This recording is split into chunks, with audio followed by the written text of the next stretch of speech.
guys, I hope you're all okay. So today I thought I would sit down and do a bit of a sit down video with you guys. Loads of the channel mums have been talking about like their expert fields, and it kind of got me thinking about what am I an expert in. And I guess the one thing that I get most questions about in my DMs is like flying and traveling with kids. If you didn't know already, I have been cabin crew up until a couple of weeks ago.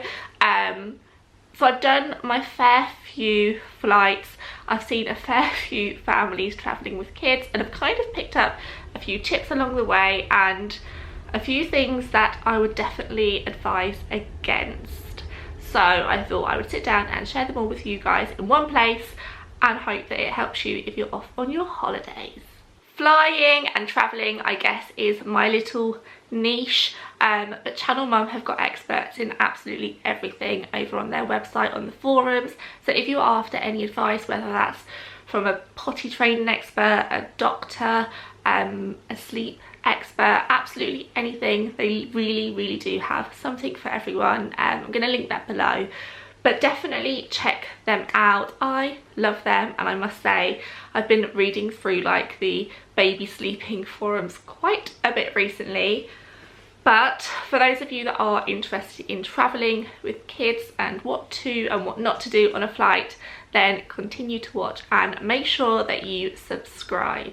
So my first tip when travelling with a child or children is to pack them a hand luggage or a carry-on bag each.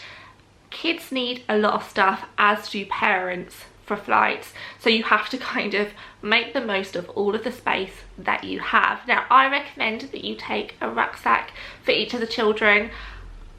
I'm probably going to be bad cop here. Things like little carry-on cases, like proper little wheelie bags, and things like trunkies, yes, they look great, they look really engaging for kids. When it comes to overhead lockers and underneath the seats, they can be a bit of a pain. I'm not going to lie, from a cabin crew member's perspective, when I see them coming down the aisle, I'm like, oh my god. And also, realistically, yes, children love them throughout the airport, but who ends up carrying them? When it comes to packing the hand luggage bags for the kids, make sure you pack them. I know that probably sounds so obvious and so silly, but kids are renowned for taking things they're not supposed to take. Even the smallest of things, you might think that there's no liquids in their bag, for instance, and actually they've chucked something in the bottom. It's just going to hold you up at security, and you just don't need the journey to be any more troublesome than it probably already is. Day to day, us parents take around a whole bunch of stuff. So many nappies, so many wipes. When you're flying, you need double. Honestly, take as many nappies and as many wipes as you possibly can. More nappies than wipes, but take as much as you can.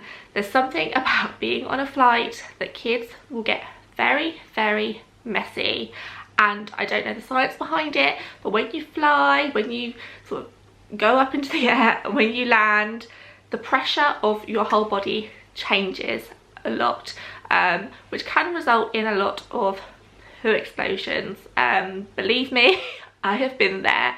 I have seen many of families go through it, and it's just, it can be stressful if you haven't packed enough, or if you've accidentally put it in your hold luggage and not your hand luggage. So what I suggest is put nappies in your bag and put nappies in the children's bags as well, because you probably will need them. If not on the flight, then maybe in a possible delay in the airport, on the transfer, whatever. At least you've got them. You will never regret having too many. Believe me. That goes for spare clothes as well, because I did it once, and I was the one carrying the baby through the airport in not many clothes at all. Not so much with Everly, my youngest, but definitely with Harrison. Every single flight we've been on, I have always taken a selection of new toys. These don't need to be expensive toys or anything huge. I like to pick up a few little like pocket money toys, or just small things like this. These will keep them occupied for, I'm not going to say ages, but a little while. And whether you're travelling short, mid or long haul, they're going to be excited by a new toy, and it's going to keep them quiet for, yeah, a little while at least. When it comes to taking toys on board, I honestly would avoid taking anything battery powered unless it's something like a console where they've got headphones or like an iPad or a tablet or something. Noisy toys don't go down the best with other passengers, and I know this is your experience, but there's nothing worse than getting into like a war with someone behind you or in front of you that you're going to end up spending the next like 3 to 8 hours with or something. So yeah, do bear them in mind. If you're going to take them, just kind of be wary of other people around you. The amount of arguments, genuine arguments I've had to kind of break up between people is insane, and it's just not worth the battle. Also, when it comes to picking out the toys and things for your kids to play with on the flight, avoid small things. It sounds so obvious, but they're small, they're choking hazards, and believe me, the last place that you want to deal with a choking child is 35,000 feet up in the air. I've seen it, unfortunately I have seen it. It's not nice, and just try and avoid it where possible. That also goes for snacks. Lollipops are like, yeah, let's take some lollipops in the bag, great bribery. Big no-nos. Try and take snacks like in a pot that you've prepared already, fruit or something, or things that they're not, I mean, they could potentially choke, but are less likely to than tiny little things. A great activity to travel with is something like a wipe clean book. These are great. I'm going to be packing one of these for Harrison. Obviously they're going to run out of space because they can just wipe it clean and write again. Try not to take stickers. Stickers seem like a great idea to keep your children busy on the flight and keep them kind of doing something. Not so much when they're stuck it all in front of the seat in front and you're there trying to peel them off. Maybe that's a selfish point of view from me, because I may be the one that has to peel them off at the end of the flight when you have gone on to your transfer. But yeah, stickers, not a good idea. Medication can take up quite a lot of space in your bags, and also following the 100ml rule, it can just get a little bit mad. However, I really do recommend taking like Calpol sachets. A lot of airlines do have first aid kit on board, but it's great just to have your own supplies anyway. I travel everywhere with these, maybe not this many, but definitely enough to cover if you're in the middle of a delay, throughout the flight, and then after the flight. So maybe like 2 or 3. These are magic, honestly they are. And also I think sometimes you don't want to necessarily bother the crew, like, oh, my child's teething, they need some Calpol, and it saves a lot of paperwork, like our end. Snuffle Babe is a great thing. So many people moan about babies crying during a flight. Babies cry because their ears hurt a lot. Babies can't tell you that they're in pain, but it is more common than not their ears. We suffer with our ears during flights. Their ears are tiny, their little bodies don't know how to cope with these things.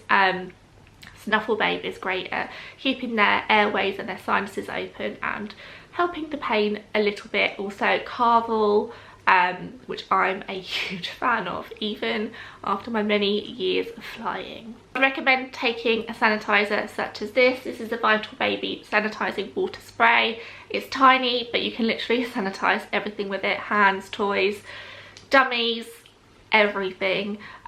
Kids love to go to the toilet when they're on a flight. I think it's just that the unknown, they want to explore. Aircraft toilets are grim.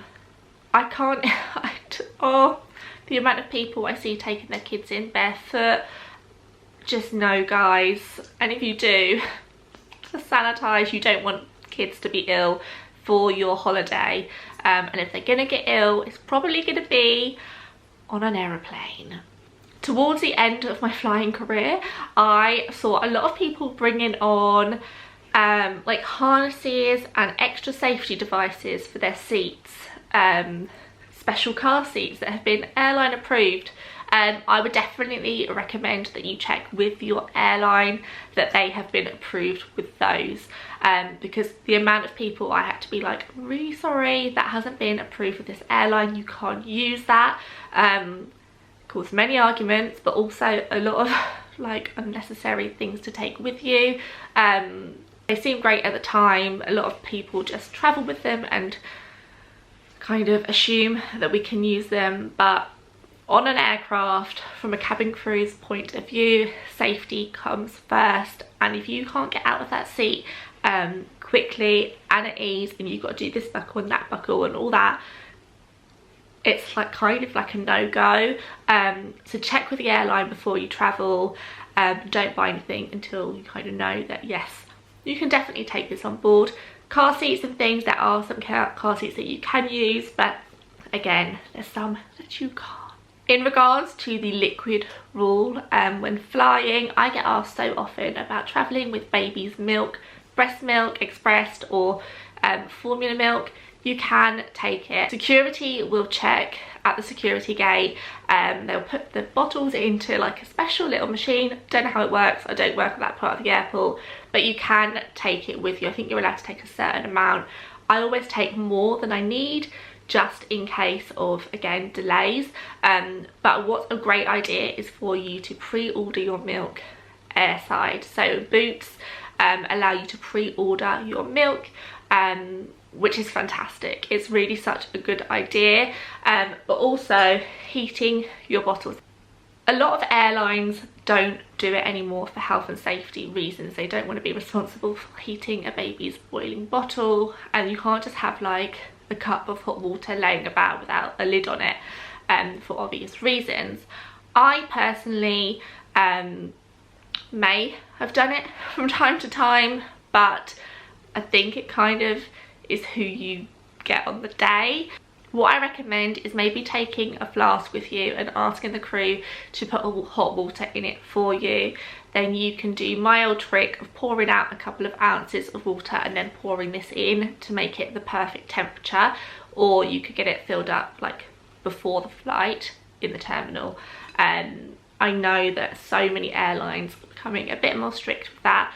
We don't have microwaves on board. Some airlines may. When it does come to bottles and drinks and spillages, take a plastic bottle for your older ones. Just a normal bottle that you would take to the park for a day out, because spillages do happen, and if they're gonna happen on the little tray in front of you, all over the whole family. Another reason to take so many spare clothes. Just take it empty, fill it up in the airport with a drink that they actually want, so that you're not just limited to the full of sugar juices that are available on the plane. And also you can fill it up with water on the flight, ready for your transfer journey. It might seem like a waste of space in the bag at the time before you go, but you will thank me after. SPF seems like a really strange thing to take on your flight before your holidays even started, but something like this, a little travel size one, is great. Because you never know, you might end up delayed, you might end up waiting for your transfer like in your destination a little bit longer, you're going to be in the heat. Something like this is great. Make sure you've got all of your baby's comfort items. The amount of people that have said to me, oh my god, it's in the buggy, we've folded the buggy's gone into the hold. Make sure you just got a spare, I guess. I know that spare comforters aren't a very frequent thing. Normally baby has one thing they love, but dummies and things like that, just try to take as many as you can. You may be off on your tropical holidays to very warm climates, and leaving the rain behind at home, but please do take on board like warm clothing that can be removed, so like a hoodie, a jumper. Every single day I see people bringing on their families, adults and children, in the smallest clothes possible, and they are the people that will complain to the crew that it's too cold on here because the aircon's been turned up. The people at the back are too hot, the people at the front are too cold. There's never like a middle ground where everyone is okay. Especially on night flights, it can get very, very, very cold. So always take something. The amount of people that are like, can I have a blanket? And I'm like, we don't have any. Yeah, it can be a little bit of a nightmare. So just take something that's easy for you to take off if they're too warm, especially coming back into the UK. Yes, it's been like 35 degrees over wherever you've been, but it's probably raining back at home. Last but by no means least, maybe one final selfish tip from myself would be to watch what your kids eat before the flight. Children get very excited when they're going on an aeroplane, but more often than not, flights are at silly times in the morning, and filling them up with a whole load of junk beforehand because it's all exciting and you're on your holidays, will probably end up in a bit of a disaster mid-flight. I've seen it, I've cleaned it, and it is not nice. I mean, I'm guilty of this. I've been on holidays where we've gone into McDonald's on the way to the flight, like at the airport, and I'm like, yeah, Harrison, let's have a McDonald's breakfast. I mean, thankfully, he's never been sick on a flight. He's a good traveller. But when I've been working, I have been at the wrong end of a travel sick child that has eaten everything by 5 o'clock in the morning. And it's not nice for anybody. So take spare carrier bags, clothes and carrier bags. Oh, so nice. Anyway, they are my top tips for flying with a baby, with a child.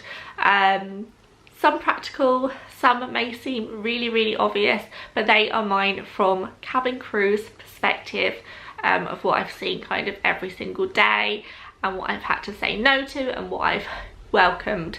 I hope that they've helped. If you've got any other questions, please do leave them in the comments below. I will get back to you, I promise. And yeah, make sure you subscribe if you haven't already. I will see you guys soon, and if you are off on your holidays, have a fantastic one. I can't wait for mine. I am so ready for it.